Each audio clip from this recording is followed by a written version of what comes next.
Good morning everybody. আশা করি সবাই ভালোই আছেন। পুজো সবাই ভালোই কেটেছে।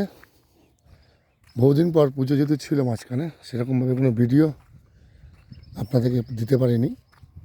তাই পুজোর পর শারদীয়া শেষ, কালী পুজোর আগে আপনাদের একটা সুন্দর জমি ভিডিও দেখাচ্ছি। যে জমিটি 7 থেকে 8 কাঠা সেল আছে। একটা খুব শান্তশিষ্ট পরিবেশের মধ্যে, শিক্ষিত পরিবেশের মধ্যে এই জায়গাটি, এই যে আমার সামনে জায়গাটা দেখছেন, 20 ফুট রাস্তা, 20 ফুট ফ্রন্ট দিয়ে 7 থেকে 8 কাঠা বেরোবে। সবুজে ঘেরা পরিবেশ, পলিউশন ফ্রি,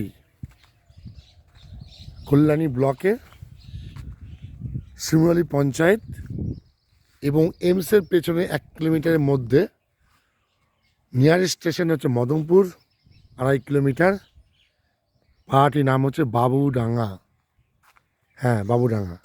এই বাবুডাঙ্গায় ব্রিটিশ পিরিয়ডে বা জমিদার পিরিয়ডে সব বাবুদের কলকাতার থেকে আনাগোনা ছিল এবং হাইফাই লোকের বসবাস কেউ থেকে খুব কমা নয়। হাজার হাজার বিঘা জমি এখানে চাষবাস হয় এবং সেই চাষবাসের উপরে ভিত্তি করে এই পাড়াটায় বর্তমানে অনেকে সার্ভিস করে। এই সামনে আমার জমিদার বাড়িটি আর আমার সামনের জমিটি। এখান থেকে আপনি সামনে প্রায় 15 ফুটের রাস্তা, আর এই পাড়ার মেন রাস্তা হচ্ছে 15 ফুটের। আর এই পাড়ার থেকে মদনপুর টু বিরুই যে মেন রাস্তা, সেটা হচ্ছে 1 কিলোমিটার। আর মদনপুর স্টেশন হচ্ছে 2.5 কিলোমিটার। আপনি ছাদে উঠলেই সামনেই হচ্ছে এমস, 1 কিলোমিটার পেছনে আমরা দাঁড়িয়ে আছি। আর কল্যাণী এক্সপ্রেস হচ্ছে 2 কিলোমিটার। 34 নম্বর জাতীয় সড়ক, অথবা বলতে পারেন বর্তমানে 12 নম্বর জাতীয় সড়ক, সেটা হচ্ছে এখান থেকে 1.5 থেকে 2 কিলোমিটার। শান্তশিষ্ট ভদ্র পরিবেশ, পাশেই একটা প্রাইমারি স্কুল রয়েছে।